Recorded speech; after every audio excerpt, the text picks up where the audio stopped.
Good morning kids. आज का topic है हीट बजट। हीट बजट क्या है? Heat budget of a lake is a measure of the heat storage capacity under existing condition of morphometry and the climate to which it is exposed. Heat budget lake का उसके अंदर पाए जाने वाला पानी, उस लेक में कितना पानी है और उसकी बनावट कैसी है और वो किस एनवायरनमेंट से, आसपास का एनवायरनमेंट कितना गर्म कितना ठंडा है, इसको नापने का और लेक के अंदर जो हीट रिटेन करने की, गेन करने की कैपेसिटी है, उसको हीट बजट कहते हैं।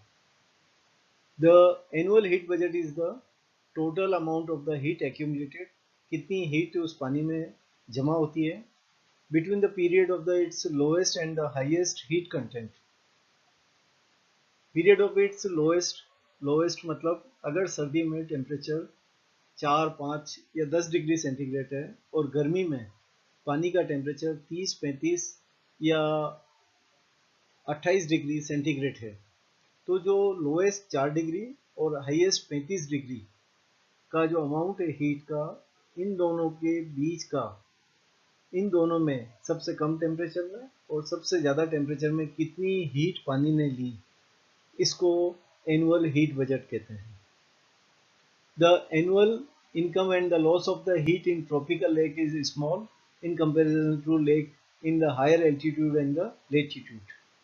The annual income and the loss of the heat in tropical, क्योंकि आसपास का टेम्परेचर भी ज़्यादा होता है ट्रॉपिकल गर्म प्रदेशों में, तो वहाँ पर हीट का लॉस, पानी की हीट का लॉस जो है वो कम होता है। और अगर हायर एल्टीट्यूड और लेटीट्यूड, पहाड़ों पर या जहाँ पर ठंडा है या टेम्परेट है, वहाँ पर हीट ज़्यादा लॉस होती है और पानी कंपनसेट करता है हीट को, टेम्परेचर को एटमॉस्फेरिक टेम्परेचर के बराबर लाने के लिए, तो हीट का लॉस ज़्यादा होता है। सर्दी के अगर अंदर हम चाय बना के रखते हैं तो चाय जल्दी ठंडी हो जाती है, और गर्मी के अंदर अगर हम चाय बना के रखते हैं तो वो धीरे धीरे ठंडी होती है, क्योंकि जो लॉस है हीट का, बाहर का जो टेम्परेचर है ठंड में, वो जल्दी जल्दी हीट लॉस होती है, और गर्मी में आसपास का टेम्परेचर भी ज़्यादा है, इसलिए वो हीट लॉस धीरे धीरे होती है। इसी तरह लेक में होता है। The annual heat budget of the lake of the temperate zone generally increase with the mean depth area in the lake of the volume.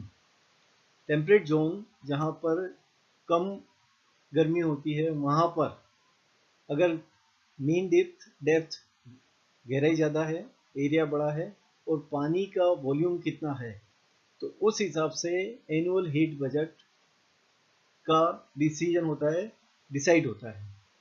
The sediment of the lake absorb considerable heat from the water during the warmer period of the year and transmit heat water during the winter period. अभी जो मैंने चाय के cup का example दिया था, वैसे ही होता है कि हीट जो गर्म टाइम है साल के, उसमें ज़्यादा हीट एब्जॉर्ब करती है और कम लॉस होता है, और विंटर के अंदर जो पानी का टेम्परेचर है वो सराउंडिंग टेम्परेचर से ज़्यादा होता है, तो पानी का टेम्परेचर ज़्यादा लॉस होता है। Heat income result from the several processes. Direct absorption of the solar radiation usually dominate source. यही सबसे, सूर्य की रोशनी सबसे ज़्यादा इम्पोर्टेंट सोर्स है किसी भी हीट के लिए। Transverse of heat from the air, अगर हवा गर्म है तो पानी अगर ठंडा है तो गर्म से ठंडे की तरफ जाएगी। Condensation of the water vapour at the surface, water surface, condensation होगा अगर बाहर ज़्यादा है और पानी की लेयर से कंटिन्यूस पानी भाप बन के उड़ेगा, और भाप बन के उड़ेगा तो वहाँ पर ऊपर अगर टेम्परेचर कम है तो वापस ठंडा हो जाता है, इसको कंडेंसेशन कहते हैं। Transfers of heat from sediment to the water, पानी में पाए जाने वाला या पानी के आसपास पाए जाने वाले सेडिमेंट, सॉलिड चीज़ें, उससे गर्म होगा और उससे हीट पानी को देगा। Heat transfer from the terrestrial source via precipitation, surface run of and ground water input. Heat transfer from the terrestrial source, terrestrial मतलब जमीन वाले सोर्स कैसे हैं?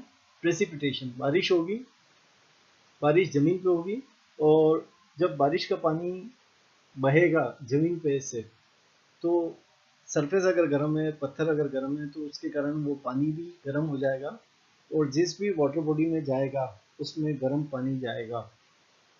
सरफेस रन ऑफ, बारिश का पानी या कोई भी पानी सरफेस के ऊपर चलता है, तो वो अगर जगह गर्म है तो that is known as the surface run off. Ground water inputs, अगर ग्राउंड वाटर गर्म है या ठंडा है तो वो डिपेंड करेगा, वो डिसाइड करेगा, वो इन्फ्लुएंस करेगा हीट बजट को। हीट लॉस आकर, हीट कैसे लॉस होती है? Specific condition of the heat to the air and lesser extent to the sediment. Specific condition of the heat to the air, भाप बनती है, और जो पानी की हीट है, और अगर बाहर का टेम्परेचर कम है तो कंपनसेट करने के लिए पानी जल्दी जल्दी ठंडा होगा और हीट लॉस होगी। इवोपरेशन, जितना ज़्यादा सरफेस एरिया है उतना ज़्यादा इवोपरेशन होगा, उतना जल्दी पानी ठंडा होगा। जितनी छोटी बॉडी है, कम गहरी है, तो जल्दी गर्म होगी और धीरे धीरे ठंडी होगी, क्योंकि पूरी बॉडी एक साथ टेम्परेचर से, पूरे सनराइज से गर्म हो सकती है। Outflow specially surface water, outflow कितना है उस वाटर बॉडी का, बाहर जाने वाला पानी कितना है, कितनी तेजी से जा रहा है, और उसका एक्सपोज कितना है, सनरेज से कितना ज़्यादा एक्सपोज है, उसके ऊपर डिपेंड करेगा कि कितनी जल्दी हीट लॉस हो रहा है। ये एक डायग्राम है जिसके अंदर अगर हवा तेज है और इवोपरेशन है और कन्वेक्शन है, सरफेस से, सरफेस वाटर से एनवायरनमेंट में, और एनवायरनमेंट से सरफेस वाटर में, लॉन्ग वेव रेडिएशन के कारण, और शेल्टर रीजन कितना है, ढका हुआ रीजन पानी का कितना है, इन ये सारे रीजन तो हैं, वो तो हैं हीट लॉस के। और अंदर आने वाला पानी कितना है और बाहर जाने वाला पानी कितना है, तो ये सब तो रीजन हो जाएंगे हीट लॉस के। अब हीट कैसे आती है?